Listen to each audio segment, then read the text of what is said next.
정치인으로서 안철수에 대한 생각과 패배한 정치인으로서 안철수에 대한 조언을 좀 해달라고 그러셨는데. 네. 이제 정치인으로서의 생각은 끝났고요. 이제 안철수 의원에 대해서 이제 그분이 정치인이고 저는 아니에요. 되게 편하더라고요.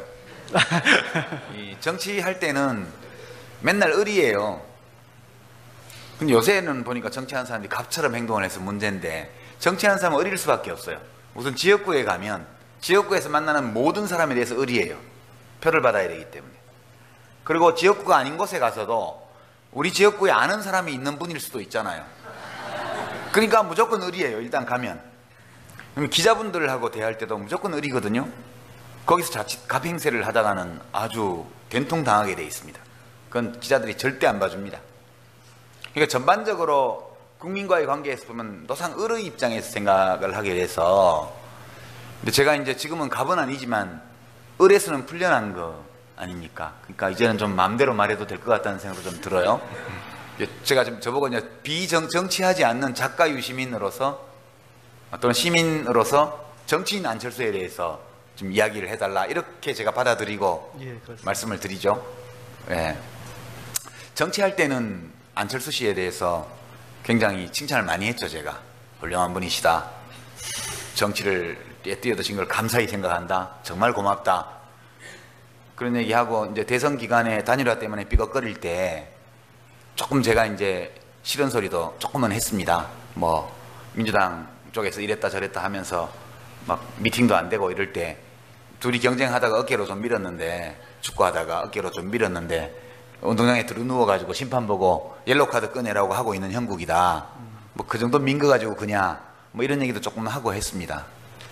근데 이제 냉정하게 말씀을 드리면요, 지금 안철수 의원이 가는 길은 매우 험난한 길입니다. 그러니까 그 독자 세력화라는 것은 제가 개혁당, 국민참여당, 통합진보당의 이 기획을 통해서 시도했다가 다 실패한 일이고요. 그 전에 한겨레 민주당, 꼬마 민주당, 1988년 13대 총선 때부터 시작해서 지금까지 수도 없이 누군가 시도했던 사업이에요. 노무현 대통령도 한때 통추, 꼬마 민주당을 할 때 이 지역주의 청산, 세대 교체 이 주장을 하면서 김영삼, 김대중 양김에 맞서서 대들었다가 완전 망했잖아요. 그때도 선거에서. 그러니까 우리나라의 주요 선거에서 제3당이 안정적인 기반을 확보한 예가 없습니다. 그것도 아류정당이 아니고요. 자민련, 옛날 자민련 같은 새누리당 아류정당은 특정 지역에서 그렇게 한 경우가 있었지만, 전국적 기반을 가진 제3세력을 구축하는 데 성공한 예가 지난 30여 년의 정치 역사, 25년의 정치 역사에서 단 한 차례도 없었습니다. 이건 너무너무 어려운 일이에요. 정말 상당히 많은 국민들의 절대적인 지지가 없이는 해내기가 매우 어려운 일이라고 저는 생각해요. 저는 일단 어려운 길을 가는 분한테는 박수를 쳐드려요. 그 길이 어려운 길이기 때문에 일단 박수를 치고 봐야 돼요. 왜냐? 안철수 씨가 편한 길을 가려면 그냥 민주당에 입당하면 돼요. 민주당에 입당하면, 그러면 뭐 대통령 후보 지지도 조사하면 민주당에서는 지금 밖에 있고 민주당에 문재인 전 후보가 있으니까 조사를 하면 비슷비슷하게 나오는 거지, 안철수 씨가 민주당에 들어가서 조사를 하면 훨씬 더 많이 나올 거예요. 압도적으로. 대통령 후보가 되는 길이 거기 있습니다. 간편하게. 저처럼 하지 마시고요. 나와서 제3세력 구축한다고 막 이러면 이거는 정치 혁신을 하려고 하는 데에는 도움이 될지 몰라도 자기가 대통령 되는 데는 별로 도움이 안 되더라고요. 그러니까 그게 편한 길이고, 지금 가려고 하는 길은 몹시 험한 길이에요. 그래서 편한 길이 있다는 것을 몰라서 안 가는 게 아니잖아요. 그런 점에서는 그 용기나 또는 신념이나 이런 데에 저는 일단 박수 치는 거예요. 이게 전반전이고요. 이제 후반전은, 저는 안철수 의원이 혹시 뭐 제3세력을 구축하는 데 성공해서 대통령이 됐다고 가정해보죠. 그럼 제가 뭔가를 기대할 수 있어야 돼요. 저 사람이 뭘 할까? 근데 그걸 모르겠어요, 지금. 저 사람이 대통령이 된다면, 또는 제1당의 당수가 된다면 뭐 할까? 그걸 알 수가 없어요. 제가 안철수 의원의 의원 되기 전에 뭐 강연록이라든가 저서라든가 이걸 다 봤는데, 그걸 다 봐도 모르겠더라고요. 저처럼 정치 전문가가 다 읽어봐도 모르는데 국민들은 알겠어요? 뭔가 기대는 있죠. 기대는. 그렇지만 진짜 확고한 세력을 모으기 위해서는 뭘 하겠다는 게 분명해야 되는데 그게 앞으로 보여주시겠죠. 뭐 아니면 말고 어쩔 수 없는 거죠. 네. 그런 두 가지의 상반되는 감정을 가지고 지금 저는 보고 있습니다. 근데 인간적으로는 진짜 안 됐어요.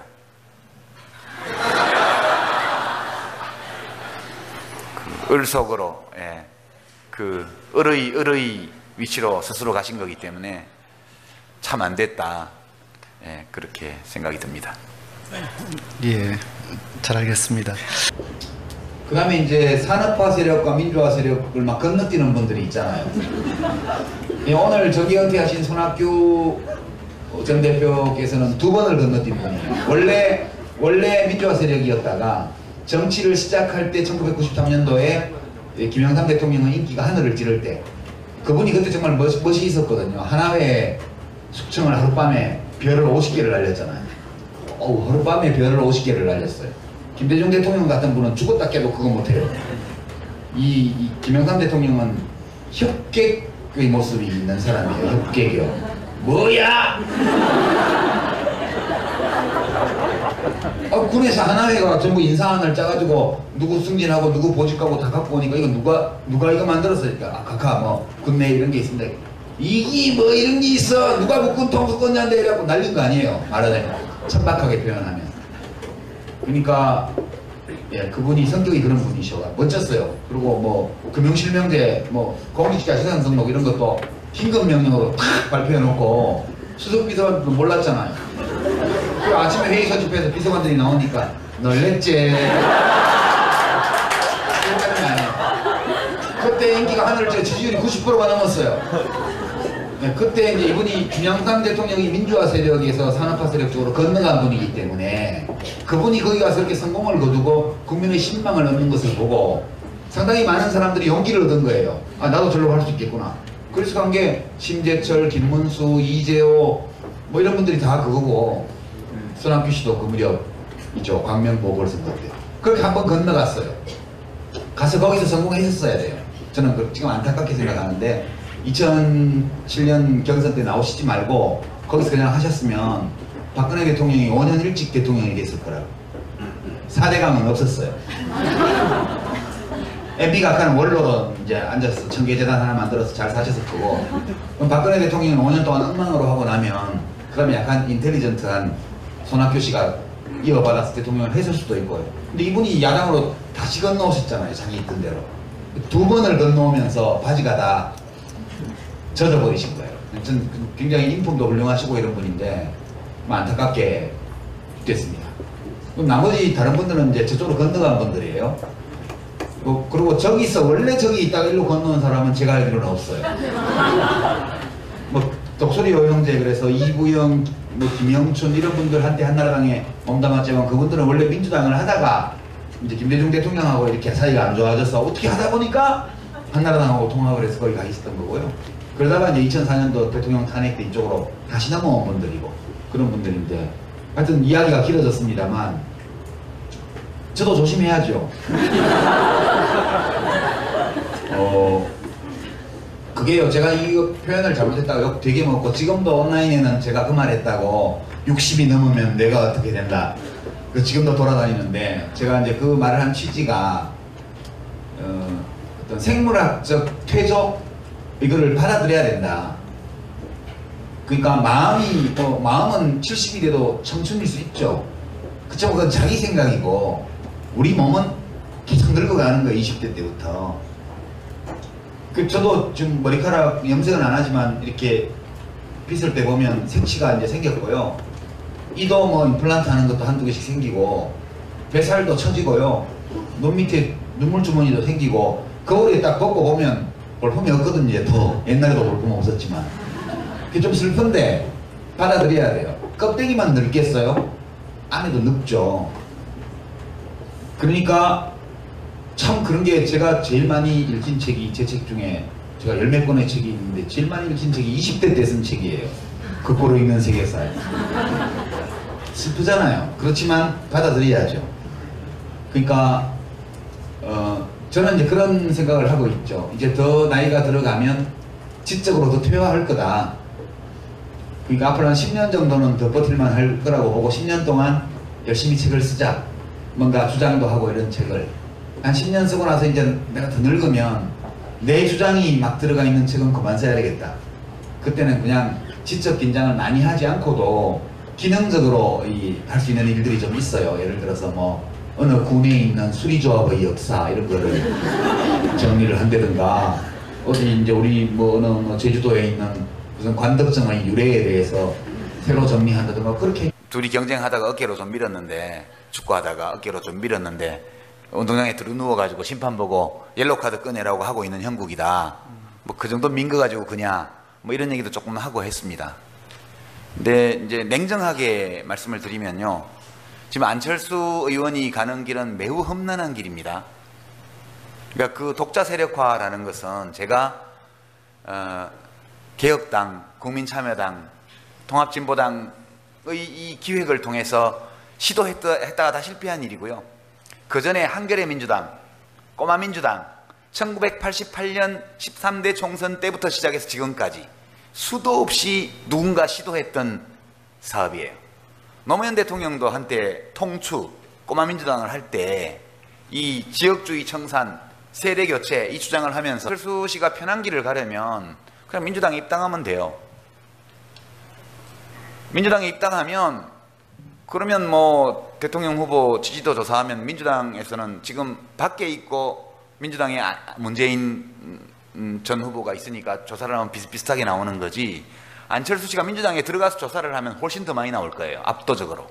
대통령 후보가 되는 길이 거기 있습니다. 간편하게. 저처럼 하지 마시고요. 나와서 제3세력 구축한다고 막 이러면 이거는 정치 혁신을 하려고 하는 데에는 도움이 될지 몰라도 자기가 대통령 되는 데는 별로 도움이 안 되더라고요. 그러니까 그게 편한 길이고 지금 가려고 하는 길은 몹시 험한 길이에요. 그래서 편한 길이 있다는 것을 몰라서 안 가는 게 아니잖아요. 그런 점에서는 그 용기나 또는 신념이나 이런 데에 저는 일단 박수 치는 거예요. 김영삼, 김대중 양김에 맞서서 대들었다가 완전 망했잖아요. 그때도 선거에서. 그러니까 우리나라의 주요 선거에서 제3당이 안정적인 기반을 확보한 예가 없습니다. 그것도 아류정당이 아니고요. 자민련, 옛날 자민련 같은 새누리당 아류정당은 특정 지역에서 그렇게 한 경우가 있었지만 전국적 기반을 가진 제3세력을 구축하는 데 성공한 예가 지난 30여 년의 정치 역사, 25년의 정치 역사에서 단 한 차례도 없었습니다. 이건 너무너무 어려운 일이에요. 정말 상당히 많은 국민들의 절대적인 지지가 없이는 해내기가 매우 어려운 일이라고 저는 생각해요. 저는 일단 어려운 길을 가는 분한테는 박수를 쳐드려요. 그 길이 어려운 길이기 때문에 일단 박수를 치고 봐야 돼요. 왜냐? 그러니까 전반적으로 국민과의 관계에서 보면 노상 을의 입장에서 생각을 하게 돼서 근데 제가 이제 지금은 갑은 아니지만 을에서는 풀려난 거 아닙니까? 그러니까 이제는 좀 마음대로 말해도 될 것 같다는 생각도 좀 들어요. 제가 지금 저보고 이제 정치하지 않는 작가 유시민으로서 또는 시민으로서 정치인 안철수에 대해서 좀 이야기를 해달라 이렇게 제가 받아들이고 말씀을 드리죠. 예. 정치할 때는 안철수 씨에 대해서 굉장히 칭찬을 많이 했죠. 제가 훌륭한 분이시다. 정치를 뛰어드신 걸 감사히 생각한다. 정말 고맙다. 그런 얘기하고 이제 대선 기간에 단일화 때문에 삐걱거릴 때 조금 제가 이제 싫은 소리도 조금은 했습니다. 뭐 민주당 쪽에서 이랬다 저랬다 하면서 막 미팅도 안 되고 이럴 때 정치인으로서 안철수에 대한 생각과 패배한 정치인으로서 안철수에 대한 조언을 좀 해달라고 그러셨는데 네. 이제 정치인으로서의 생각은 끝났고요. 이제 안철수 의원에 대해서 이제 그분이 정치인이고 저는 아니에요. 되게 편하더라고요. 이 정치할 때는 맨날 을이에요. 근데 요새는 보니까 정치하는 사람들이 갑처럼 행동을 해서 문제인데 정치하는 사람은 을일 수밖에 없어요. 우선 지역구에 가면 지역구에서 만나는 모든 사람에 대해서 을이에요. 표를 받아야 되기 때문에. 그리고 지역구가 아닌 곳에 가서도 우리 지역구에 아는 사람이 있는 분일 수도 있잖아요. 그러니까 무조건 의리예요. 일단 가면. 그러면 기자분들하고 대할 때도 무조건 의리거든요. 거기서 자칫 갑행세를 하다가는 아주 된통 당하게 돼 있습니다. 그건 기자들이 절대 안 봐줍니다.